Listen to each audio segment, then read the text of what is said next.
we thank the Lord for that, and he's certainly been a blessing in our school already. Looking forward to him having an opportunity tonight to give his testimony as well. Come ahead, Brother Jaxa. All right. Well, if you turn on the lapel for me, that would help out. I turned this one on. Is it on up there? Yeah, no, he'll turn it on. Well, nobody came forward. I was giving out $50 bills, but nobody heard that one. Appreciate that. Take your Bibles, if you would, please. Turn to 1 Thessalonians chapter 5 and verse 17. And we'll just leave it there for just a moment. And I'm going to give you a basic idea of what the Lord did to bring me to the place that I am today. So to do that, first I'll give you some history of my family. My parents are both passed on, and my mom was 62 when she passed away, and my dad was 86. They lived very different lives in a lot of ways. When I was 12 years old, they did get divorced. And that's just where it is. I'm not going to be angry or bitter about it, and I can't go back and change it. I've learned that you just can't go back and change the past there. The story of how I got saved starts with some baby boomers. Civil War baby boomers. Born in 1868 and 1870. His name was George McIntyre. Her name was Zechariah. That was her name. They called her Zeppy. And she was born in 1870. He was born in 1868. And the reason I mention these two people is because we don't always see what's going to happen. Somebody do the math for me. 1870 to 2020. Anybody? 150 years. Okay? It's been 150 years since the younger of the two was born.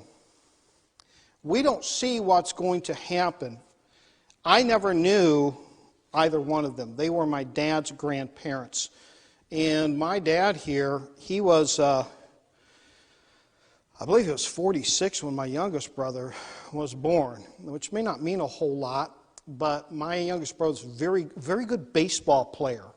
Very good. And my dad would help him practice when he was on these all-star type of teams when he was in high school. And then my brother mentioned he was in his 60s. Like, oh, yeah, he was. Like, and here I am, I'm in my 50s. It's like, you start getting tired. But what happened was my dad here, his dad died before he was born. My dad was born in December. His dad had died in June in something that was rather rare. He died in a car accident. Now, keep in mind, the Great Depression had already taken hold. It was very rare to have a car. But he died in a car accident. And he was living with his mother. He had a few older siblings. And his mother was a school teacher. She didn't make a lot of money. She was a school teacher. She's trying to feed a lot of mouths, and on top of that, the primary source of income is gone. So my dad was raised in a lot of ways by his grandparents. And I'll just tell you, they had a very, very different perspective of life. My dad had a very, very different perspective. Something that, now that I'm in the school realm and I see teenagers, this can-do attitude is something to the tune of, well, I still need to wait for somebody to tell me what to do. It's not that can-do attitude. It's just not there. But that's the way he was raised, and it had a huge impact upon me. Now, my dad here, he became the sole custodian of my brother and I. My older brother, he was already off the scene when my parents got divorced. He was in college. So I think he came and lived with us for a few months, a few times. Now, to help you understand what kind of background I lived in, it's not just mom and dad got divorced. It's my mother here, maybe by today's standards, somebody would say manic depressive or bipolar. I'm not exactly sure, because eventually she got her life right with the Lord, and these issues, I didn't see them anymore. I'll just leave it at that. So if you're trying to give a medical description and somebody has a spiritual change and you have an answer, that's all I can give you. Amen. That's it. That's all I can give you. But that's probably what they would have labeled her as. She was a very friendly person. My mother could go anywhere and talk to anybody. It would have driven her nuts if she'd gone to China. I mean, because, you go there and nobody knows anything, can't talk to you. All she would be able to say is boo yao shay shay, trying to sell her something. She could talk to anybody. Matter of fact, my aunt, remember when they used to have ashtrays, those little stands in restaurants? Some of you remember that. My aunt knocked one of those over once, and it made a big, huge noise. And, everybody turns and looks. And it was real obvious what happened. My mother said, now that I have everybody's attention, let me tell you a joke. And she, okay, that's just the kind of person she was. Now, my dad was very much the opposite. He was very withdrawn. I didn't know, now that I see this as a teacher, he actually, I would have to say, he had mild autism. And he was a savant.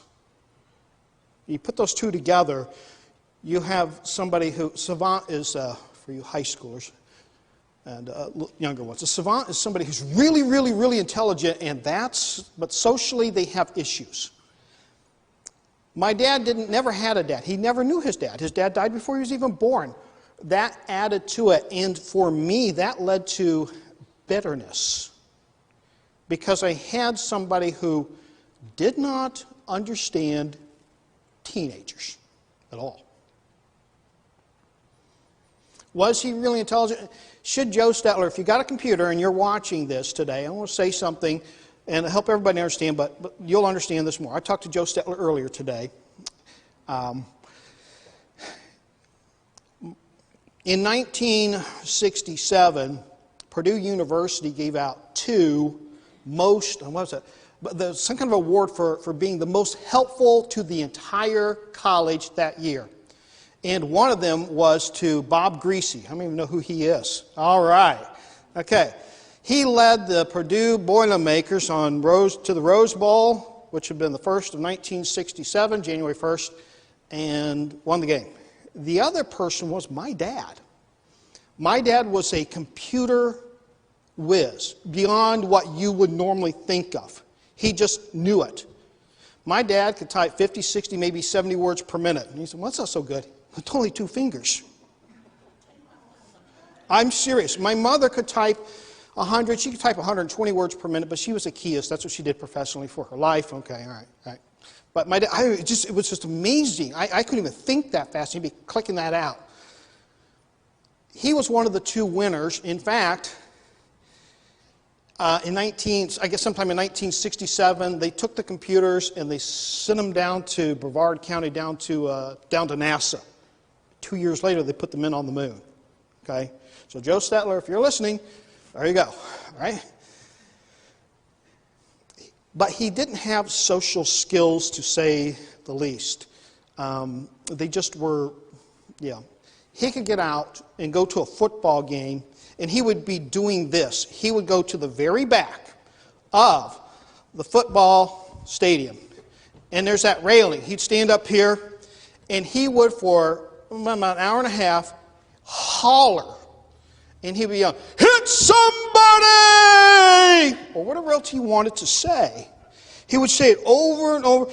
And the next day, because he'd go back into work a lot of times on Saturday, he would call home, and he'd be something like, I'll be home probably about 11 o'clock, maybe noon. Because he would scream. So he had I was just kind of embarrassed. Unless I wanted candy, I would not go see him. Like, can we have some money to go buy some candy? I would not, because he was up there yelling. But at the same time, full disclosure, that man got so many Fan of the Night awards. Nobody could touch this guy. He was the best. My older brother, despite all this, the family I grew up in, I'll just kind of help you see where I was going. My older brother, he is 60 years old. And his body has the scars of sin. I'll just leave it at that. He has 13 convictions for misdemeanors, 7 for felonies. He's got a police record as long as your arm. He does. That's the kind of family I came from. That was all part of it. The things that you say should not be in a Christian home, it's very hypocritical. You'll understand this. You'll understand this. Somebody shows up on Sunday, well, brother, it's good to see you. I'm really happy. Did you pray today? I've been praying today. But when it comes Monday, it's a different world. It's a totally different world. I have to take a time out here. I took notes from you today. I'd like to read the 3 notes. Okay, I write them down. Usually I type them on my phone. After I've had my laser surgery in my eye, I cannot see very well. I have to use my phone to help see my Bible. So if you see me typing in notes, I'm not texting, okay? Unless it's Big Raj, I might text you. Here's for those of you who weren't here. He said this: there is no softer pillow than a clear conscience. He said this, Ben Franklin said this: a good conscience is like a continual Christmas. And here's the take-home message, what I really learned today. If you have a clear and good conscience, then you can sleep in the pew. So, be careful who you let. Okay, well, I'm not going to go into why he said that, but nevertheless, bring a pillow next week. My dad here, he was respectful of religion. He had grown up in a church, and I'm going to call it the Old Methodist Church. It's nothing like what you have nowadays. It's the Old Methodist Church, which probably is pretty similar to what you have here. That's right. All right. And that was a church he went to, and to him, he wasn't interested. He wasn't. He just wasn't interested. My dad was a real daredevil, too. They had a car. All it was the chassis, the engine, the wheels, steering wheel, no frame, no body around it. And they would drive that thing 70, 80 miles an hour downhill. And roads are not like they are today, and it's curvy hill, because he drove me on it once. And I'm thinking, we're going like 40, and it's pretty curvy, and they'd be going really, really fast. He didn't have that kind of regard here. That's the way he lived.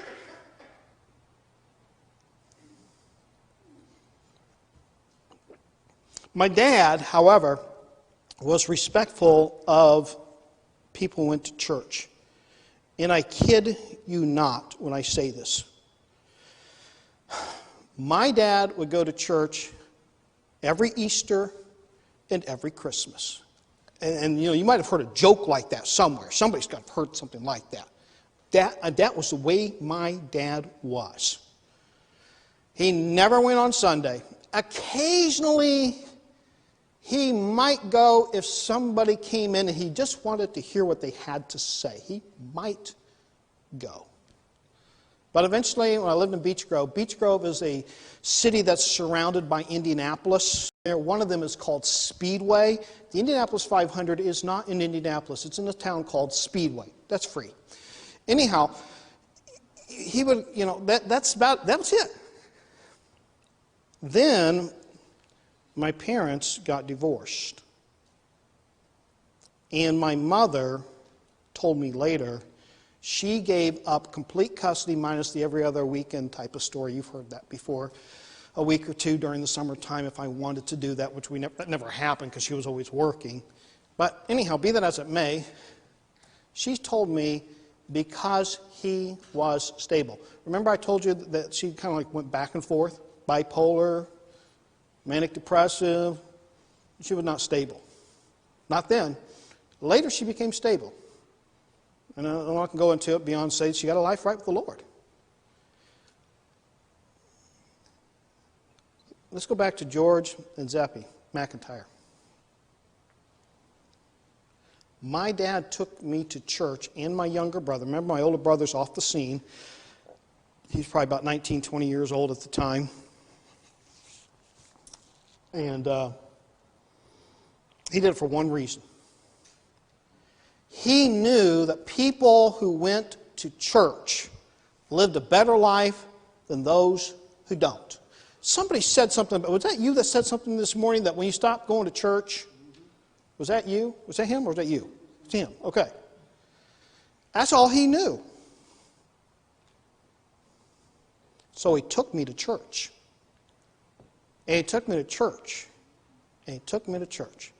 Every Sunday morning. There was never a Sunday night, Wednesday night, and maybe in the first few years before I got saved, we might have gone 3 times. Okay, it wasn't real important. The idea that people go back to church on Sunday night was a foreign concept to me. I mean, totally. Unless they were showing a movie on New Year's Eve. Remember those, what was it, Sound of Thunder? What was that, the other one? A Thief in the Night. Oh, bell bottoms, the whole 9 yards. Unless there's something like that, we never did any of that stuff. And eventually I became a paper boy. And I'd get up, 5 o'clock in the morning, I'd go deliver my newspapers. Then I'd come home, and I would go back to bed. And I was always so tired. And now I had to fight the flesh of going back to bed. And he would make me go to church. So I went. And here's what happened. In 1982, in May, he got saved. All he did was he sat in a very back pew, same pew. Occasionally somebody else would beat us to the rap. We'd have to move to the next pew. Sat in a pew. He was just there for me and my brother. That's the only reason he was there. But he kept hearing. You keep hearing the Word of God. He got saved. That's right. He did. He did. 6 months later, I got saved. And it was remember what I told you about my older brother? I was heading that way. And I got saved. And immediately after that, things started to change. I didn't wake up the next day, grab my Bible, start preaching or anything. No. But it took time. But I did make a lot of changes. I learned this one here, that it does take time these things should have such a hold upon you to just say no. But I did. Within about a month, I was at a Christian school. I don't have my glasses on. Where is she that played the piano? Where's the little shower girl? Where is she? Is she in here? Oh, there she is. Okay. That was our school theme song, Stand Up for Jesus. And you played that tonight. I love that song. All right? But what ultimately brought me to this position is in 1987, I've heard this before, God's got to break you before He can use you, something like that. And He did. Oh, did He ever do that? I went and talked to my pastor, and I said, what am I doing wrong? And I told him this. I said, I am praying probably 10 solid minutes every single night. Now, I learned this. And I didn't go to a Christian college. I went to a Christian school for one semester and ran out of money. Closed down. And that's all there is to it. Just ran out of money. Let's close it down. Nothing to do about it. I didn't go to a Christian college. But I learned this. I'm in college at this time of this story. I'm 19 years old. I'm still a teenager. Go in and tell my pastor I'm spending 10 minutes straight a night in prayer. And I've had too many people from Christian colleges say, that'd probably put you in the top 10% of time spent in prayer among college students at a Christian college. I went to Purdue University, Indiana University, at Indianapolis. I went to both of them. That certainly probably put me in the top 1%. And I said, what am I doing wrong? And he asked me, you really want to know? I said, yeah, that's what I'm here for. Pastor Joey gave me 4 pages of notes. I sit there and wrote down 4 pages. I had learned from that little Christian school, go and seek godly counsel. If a young man seeks wisdom, he shall find it. It's not always pleasant, though. To have, the pastor had an inside information on me. Because it's his, you just deal with people. And you've seen too much of that. But he gave me 4 pages of notes. Then he handed me 2 books. I actually brought one of them with me. And when I was in your office, I saw you had the complete works of it. You and I already talked about that. And that's the only book that caught my eye completely. It's called Power Through Prayer by Ian Bounds. If you have read this book, you know you have read this book. Our text here tonight is 1 Thessalonians 5, verse 17. You don't need to look it up if you don't want to. Pray without ceasing. That's it. That's the whole verse. That's one of those verses kids like to memorize, try to get all the verses so they can get the candy. Pray without ceasing. He handed me, there's a different version than this one here. It's a paperback version. I believe the print on here is pretty good size here. A little bit of margins. I think it's 20 chapters. You're looking at that time, I was an engineer major, became a science major. You're looking at a science, I'm just kind of being funny here. But like the Apostle Paul, you got something to brag about? I'm going to brag on me for just a moment. I'm a science major. I'm at Purdue University, engineering major, she was there at the time, like you. I've got intellectual muscle. Okay. Just like that song, He's Able. Okay. Well, everybody else is doing this, he's able. What are you like, an 18-wheeler from the 1970s? No, man, he's flexing. He's able. Okay. I got intellectual muscle.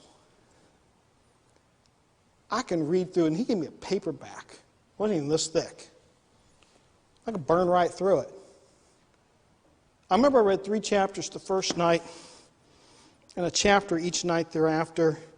It took me 20 hours to read a book this big. You understand? You understand? You read it, you skip to the end of a paragraph, you go back and read the paragraph. You read a sentence, you go back and read the sentence, you get through, and you get a sentence fragment, and you have to stop and pray. Of those 20 hours, I don't know how long it takes to read a book like this. 17, 18 of those hours is spent in prayer. Pray without ceasing.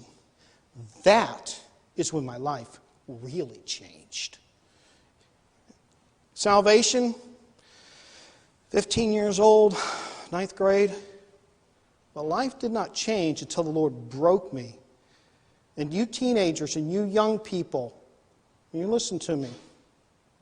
You go seek godly counsel. You go find somebody older than you. And you go talk to them. That's what made the difference. I spoke to several men, won't go into any of their stories, but that is counsel. Godly counsel. Or women. You go and talk to them. It doesn't have to be the pastor. Okay? I went and spoke to one pastor, one evangelist. I guess, well, technically speaking, the other 2 were deacons, but they're all involved. I'm trying to say that they were solid. Pray without ceasing. What's the lady from China, World War II? Who was it? Gladys? It's Aldwin? Allward? Gladys Allward. Okay. Does anybody know who Gladys Allward is? Heard her story? Okay. Gladys Allward said this. Prayer It's its own life. I don't know how else to explain it. It's just you in God. That's it. And that's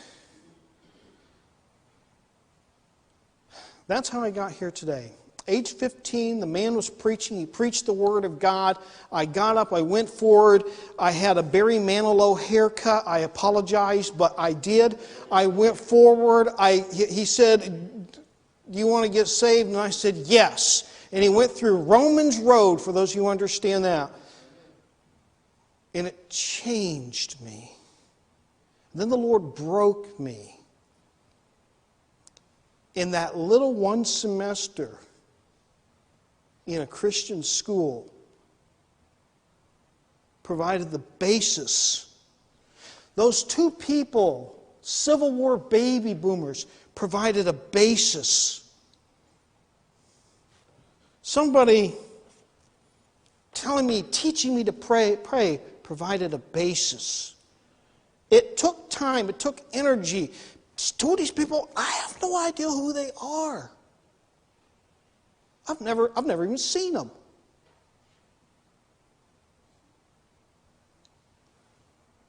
That basis there. So here's my last thought for you. When it says pray without ceasing, that's what it means. Prayer isn't just too often we think prayer as the do-nothing thing, the do-nothing stage. I've learned this. Prayer is the work. What follows, those are the results. That really, I want to say that again. Prayer is the work. What follows, those are the results. It may take you 10, 15, 20 years to figure that one out. Things like that happen.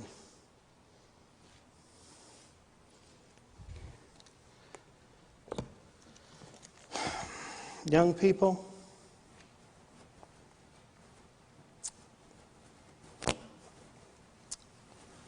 don't quit.